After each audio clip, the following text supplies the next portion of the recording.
Guys, welcome back to the shop today, and today we're going to dive back into the... Hear that crazy bird out there? It only makes a racket when I start talking. Anyway, we'll just ignore him. We're going to dive back into the beginning MIG, TIG type stuff. We're going to do some T-joints today. These are just some old coupons that I cleaned up on my belt sander. And I'm going to show you guys how to test these to really see how strong they are. Don't take anybody's word for it that, oh, your weld's strong, oh, it's not strong. If you're welding on a vehicle or anything that could possibly break and injure somebody, you better be sure them welds are strong. So I'm going to show you today. We're going to go through and burn a couple samples. I got two here. We're going to do two different tests. We're going to do the etch test, to where we're going to cut this in half, polish it, put some etch on it. It'll show you how deep your weld actually got down into the root. Super cool trick that you can use stuff. I'll give you a link to it off of Amazon that you can buy. And then we're going to do the old put it in the vise, and I got a monster crescent wrench, and we're going to break it, and then we're going to analyze how it broke. And so you can tell if it's getting down into the root really well or not. So let's get the arcing and the sparking and get tearing up some junk. So here we go. Alright guys, let me show you the machine we're working with today. This is my old trusty Middlematic 185 I've had for 150 years. This is the one I mainly do if I do any sheet metal with it. A lot of times I use my TIG machine. But this is set up with 023 wire. I'll show you what I'm running. And this 023 seems to work good. I think up to about 3/16 or so. So let's check out here. I don't know if you guys can see it or not. Here's the 023 wire, and there's the voltage and stuff. We're gonna go over, that's 3/8 down to 1/8. Right here is showing that we need to do a 4 and 90, 4 on the heat. Your machine may vary. Just this is a good starting place, but 023 wire ER70S6. So we're gonna do the 4 and 85 or 90 or so. You can adjust from there. This is a good starting place. So it seems to work. Sometimes these heat ranges are a tick high, but I'd rather have it just a little higher if we can. So, all right, for our gas, we're running our 75% argon, 25% carbon dioxide. It's what we use on MIG all the time. And as for our pressure, CFH, remember guys, just barely crack it open. You don't want to jam it open. Around 20 CFH. I do 18 to 20, just a hair over sometimes. I like my gas. A lot of times we're running fans in here, so if you are running a fan or the wind's blowing, you need to bump this up a little bit because you want to keep that hot weld shielded. So we're going to go over here and set up a couple of coupons.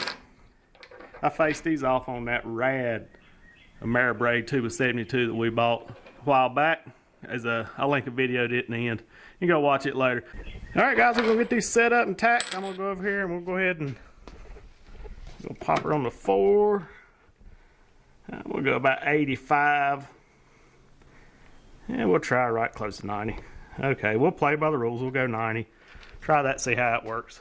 And get these stacked up and we'll tack the ends. And today I just wanted to show you the process of etching so you can go out there and run you some coupons and just check your welds. If it's not digging in deep enough, change how you're doing it. Maybe you need to turn your heat up or slow down or something. I mean, you can look at it, it tells a lot, but it's a pretty cool process. So here we go.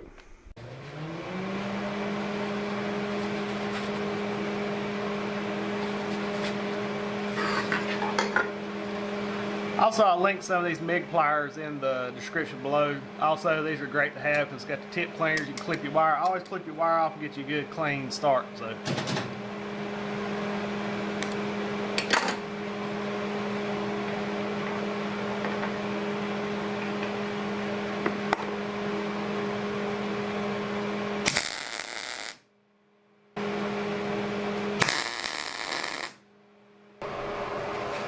Alright guys, here we go. We're just going to run a straight stringer on it. No fancy whipping or anything.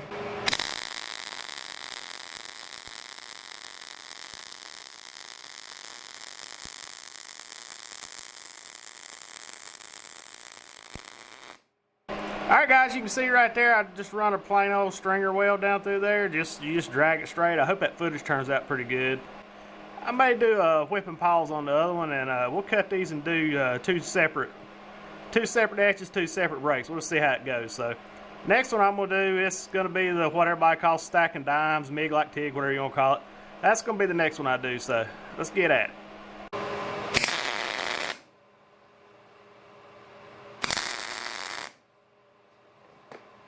I'm gonna do a little forward and back. Just what I'm gonna do is I'm gonna get the puddle started, move forward, and come back about a quarter of the puddle and move forward, back forward, like it. A lot of people call that a whip and polish, so we're gonna try that on here.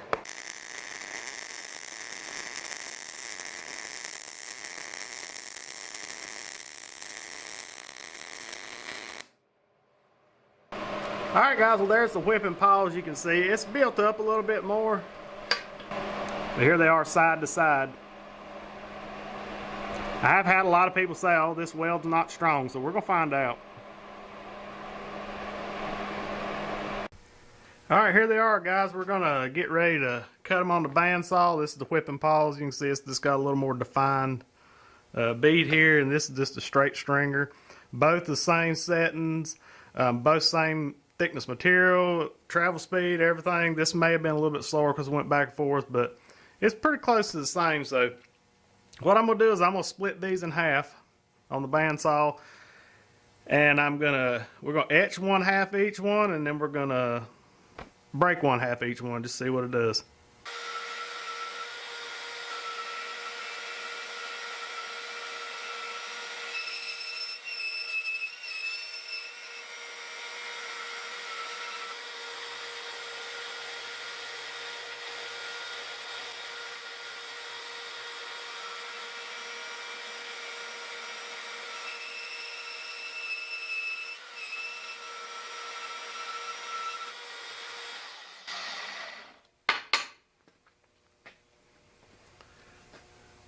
That's them. Got them split in half. Now we're going to take them in here and polish them up, and I'll take one of each. We'll leave this one out here. We'll break this one since I'd like to have just a little smoother cut. So we'll break this one here. Alright guys, this is my Ameribraid 2x72 hot rod. Probably one of the baddest belt sanders on the planet. I paid for this, by the way. I just like to share stuff with you guys that works great. You don't need this to do this. You can do it with a flat wheel, a sander, or whatever, or a little belt sander. If you got this, it works great. So right now we're on a 60 grit. I'm going to try to see how slick we can get with a 60, and we'll change if we need to go on up a little bit more. But I think I can get it close enough for what we want with the 60 grit. So let's get this unit cut on.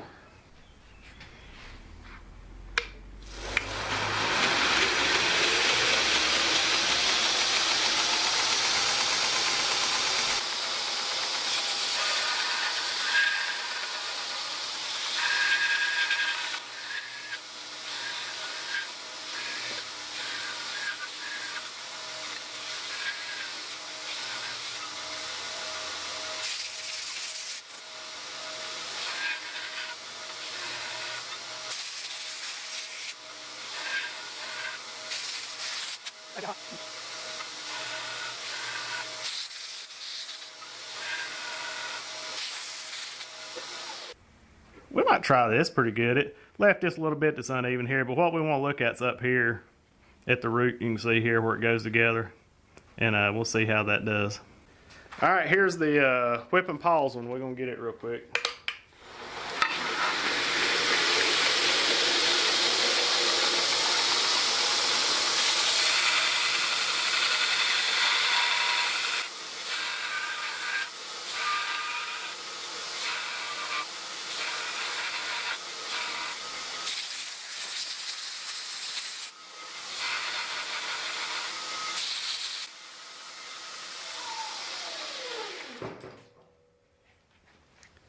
Alright guys, here's the whip and pawls one. I think I may get, I've got a Scotch-Brite instead of change. These belts are super easy to change, but I'm just lazy. I can walk over to the toolbox. I got a little Scotch-Brite on a roll lock that I'll go over, and I'll show you that real quick when it's polished. It's pretty close, but they say the slicker you get it, the better it shows it. Alright guys, here's what I'm using, a little 90-degree grinder here, and it's got they call it surface pads, but it's like a red Scotch-Brite. It's a roll lock. I'll link all this stuff on here that I can, and we're going to polish it up with this real quick. Yeah, good. This polished stuff is really hard to get. There we go. See, it gives it a good, nice sheen, and we'll get to etching this bad boy. Let me get the other one done real quick, and be ready to etch. Y'all didn't see what I did with that oven, did you? I can't find it nowhere. I just had it. I just ground it. Alright, I gotta show y'all this real quick. Okay. Here's the one that we just done. Do you guys see the other one anywhere? I looked for this for like 10-15 minutes almost, it seems like.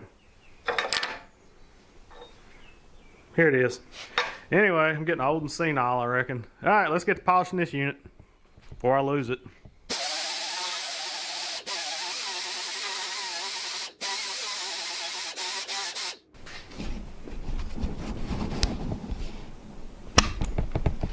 Alright guys, what we're going to do, we're going to lay them down, and I'll just put us a little mark here so we can just look at it quick. That's the straight stringer one, and that's the whip and pause one. And I'm going to lay them down here. And what we use to etch this stuff, I saw it on Welding Tips and Tricks with Jody. I've learned so much from that cat. He is such a good welder and teacher and everything. And he used navel jelly. Is that not a cool name for something? That's crazy. Anyways, this is what we're going to use, and I'll link this in the description below.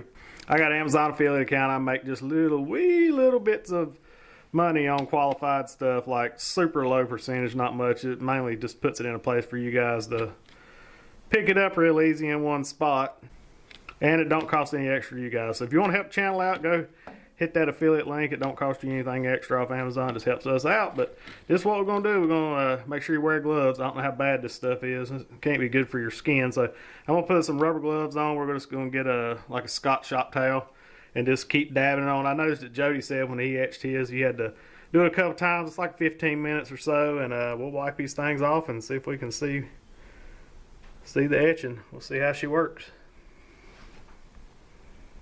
Navel jelly.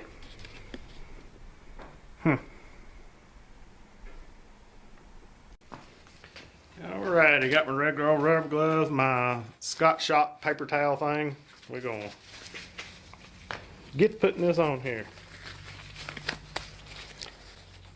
This is something that I wish I would have learned a long time ago, because, you know, if you're playing around with your settings and want to get it really dialed in, this is the way to tell. And like I said, we'll go do the brake test here in a minute. That's the fun part.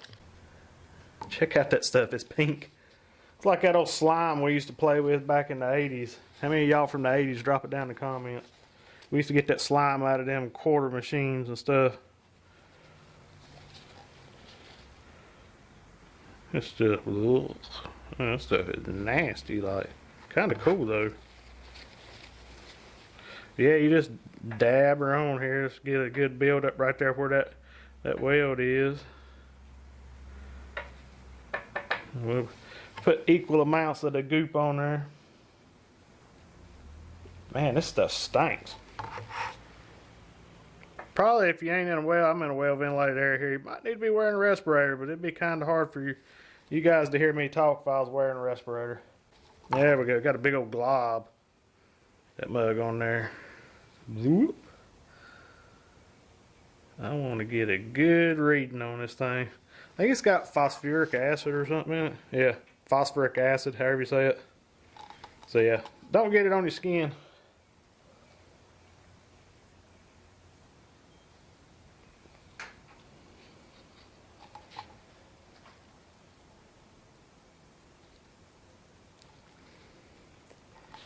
Alright guys, I'm gonna I don't know if it matters, I just like to do stuff like this. I'm gonna dilute this in water. I'm gonna fold it up and just soak this rag in water. That way it'll dilute it, and in case I reach down the trash can, I don't want this junk on me. You ever wanna know how to do this? You just put it in the palm of your hand. That way you don't get that junk on you. Now I'm gonna pour water down this glove. Alright guys, here where we at after about 5 minutes or so. You can tell it's starting to eat on that junk a little bit, so we'll come back. I'll dab it a couple more little times, and then we'll rinse it off with water and check her. Alright guys, let me introduce you to biggin. This is my 100% American 24-inch cross-on wrench. It's just as American as I am in my hat. But this right here unit is what we're going to be breaking these things with. If this won't do it, nothing can. So let's get at it. Anyway, let's get tearing up some junk. Alright, what we're going to do, we're gonna clamp it in here, and as what I saw all the procedures and books and stuff, is you take and you break it towards the weld, and then you can tell where it bit in, where it didn't. You can kind of analyze the weld. If it tears away off here and just pops off and there's no penetration in the root or anything, you can tell. It tells a lot by doing this. So this is probably the funner test here. So I'm gonna clamp this thing in. We're gonna put biggin on there and we're gonna break this unit. So let's see. Let's do the stringer one first. This is the whipping paws one here. So let's do the stringer first. All right, guys, we're going to be breaking it back towards ourselves. So you break back towards the weld, not that way, because it'd probably be a whole lot harder to break back that way. So I got it in my Wilton vise here, and we're going to crunk this thing down. I mean, we're going to get on it. Bring it up just a hair more so I got enough room. It'd help if I would have cut that even.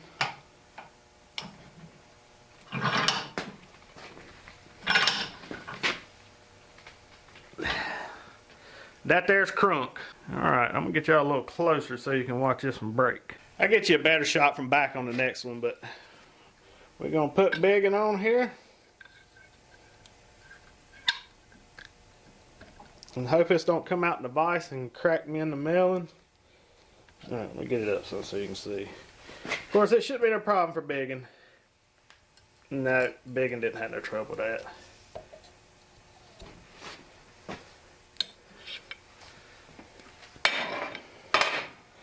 Alrighty. Now, we're going to see how she broke. Like it split right down the weld. Now let's get this thing out and analyze it.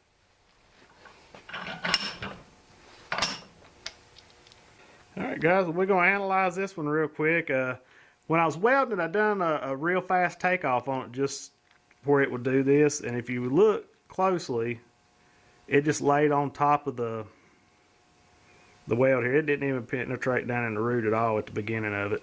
Now up through here it did. You can see it, the weld actually broke. It didn't lift off the material, but this piece here at the beginning I just started off real cold real fast just so you can see a little difference in it. But the weld broke. It's down in the root a little bit. We could have probably used a little more heat on it, but like I said, the purpose of this video is just to show you how to do these break tests and stuff.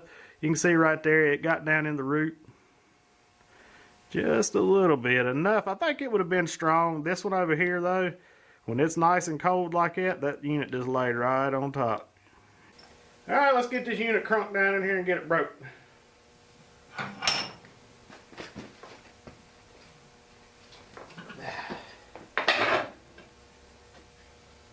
Get biggin on here.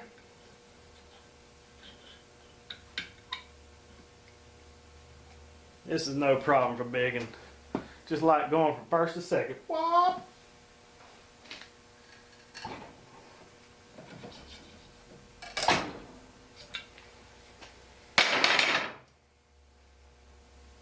That there seems a little tighter. I don't know if it is or not, but it broke. A little tougher. Yeah.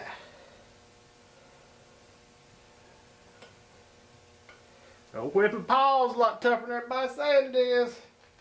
Just saying. Get down here and look at it.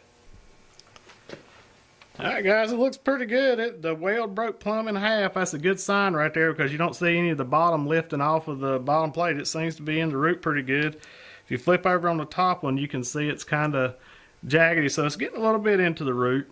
Like I said, I think we could use a little bit more heat. That's why you need to do these, I think. Get her dialed in good, but I think that done pretty good. But everything tied in really good. The break was good and even across. That's what I like to see. It's not pulling off the bottom and stuff. Because you can notice on this. Now that was partially my fault. I just started out too quick on it. But you see how the weld loops down and comes back up and goes to the top and stuff. It's burning in pretty good down here on the root where it goes down in. Except for over here on this end. So yeah, this tells me that we need a little more heat, but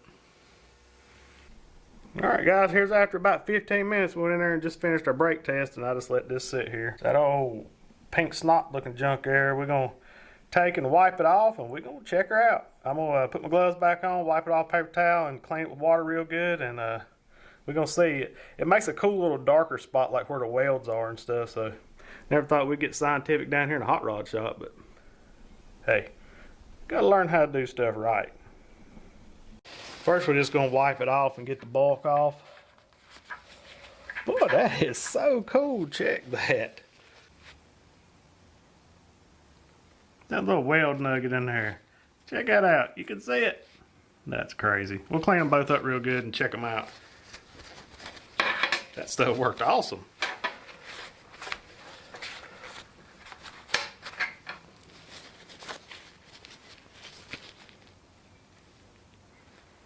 You can see her.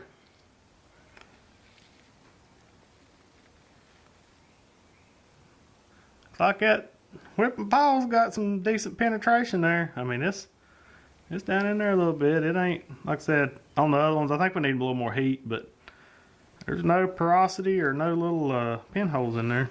I'm going to take our just regular old water and put on it and clean it off real good. Let's get a new rag.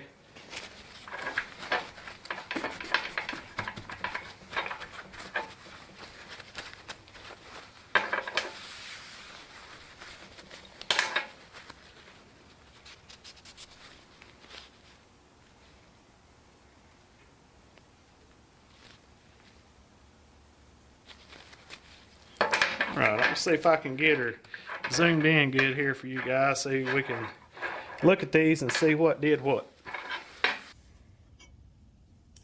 Alright guys, boy, that's zoomed in, ain't it? Alright guys, this is the whipping paws I wanted to show to you. And she seemed to got pretty good penetration. You can look right down in here. It got down into the root real good.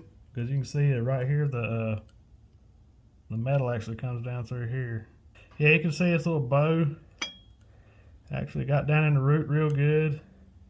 Come over here, you can see it's got a little nugget down in here, but I'm gonna call that a win. I'd rock that weld all day long. Like I said, we could probably jack the heat up maybe one more click on it and you'd probably get just a little bit more. Now the whipping paws has a little higher peak, you can see, but it's got a good bit of support here, and you got good root penetration here. There's no voids or anything right here. A lot of times you can cut them, you can see a little pinhole. Man, my hands shake like a daggone leaf. You can see a little pinhole right here. Usually a lot of times that one looks good. So I'm gonna move it over and get the straight, I guess you just call it a stringer weld, I guess. All right guys, this is the straight stringer weld here that we just threw together. And you can see it's got nice penetration and stuff right in here. It's good down in the root. You can see the line from the other piece of metal comes down. The nugget actually comes around like that. So it's got nice penetration. It's got real good penetration down here. Cuts down into it. It's got a good build up here. Like I said, on the other one, we could also just, like I said, on the other one, we could just crank the heat on up and maybe get just a little bit more penetration, but that looks pretty good right in there. That little nugget right there. Like shadow, there we go. Well, I can't point at it now because I'm trying to get the shadows right. Yeah, you can see right there that bulge right there. It's dug in pretty good. You can't argue the penetration of like a straight stringer weld because you got the wire right down in there. It looks good, but I'm gonna tell you that. Let me lay this other one up here. It don't have as much like on the bottom side, you can see. Like right in here. There's not as much, but it does get down in there because you can say if you was to draw a imaginary line straight down through here, you can see how much penetration it got, because that there's lined up with the edge of the metal, so that tells you how much it's in here. It could use a little more, like I said, a little more heat down here, but yep, you guys decide what you like better. That's it guys, here's the two we done on the whipping paws, and this is the straight stringer one here, the brake test, the etch test, the brake test, the etch test. So get out there and try it guys. I hope this helps you out a little bit. Like I said, this wasn't how to weld setup or anything like that. I just threw it off of what the machine done, run a pass on what it called for, and this is the results we got. So go out there and cut you a bunch of coupons. Like I said, get some of this navel jelly. It's fun to say. stuff works good. You saw 10-15 minutes. The longer you leave it and the slicker you get this, the better it'll show up.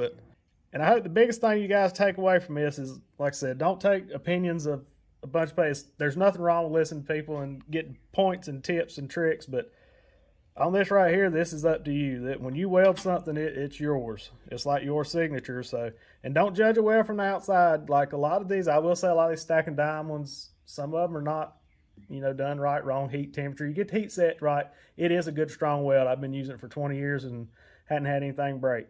So, but you got to get your heat temperature right, and this is what this right here helps you with. This will tell you if it's penetrating like this. I see. I mean, this wouldn't break. I would use this weld. But I think I'd jump up just a little bit hotter on it maybe, or maybe back a little bit off of the wire feed, and just get just a little bit more penetration on that. Maybe change my angle a little bit. There's a lot of stuff you can learn from this, and just try it. Try. You never get better without dropping that hood. All right, guys, hope y'all get out there and try this neat little thing. And like I said, it's a lot better to be safe than sorry. This is the way you can do it at home. Test your weld, see how deep it's penetrating down the root. You may need to make some changes, crank up your heat, slow down, something like that. But this is an easy way to tell you if it's going to break or not, and tell you if you got a good, strong weld. Make sure you like, subscribe, share, all that good stuff. And remember, be kind to one another. Jesus loves you, so do we. God bless. We gone.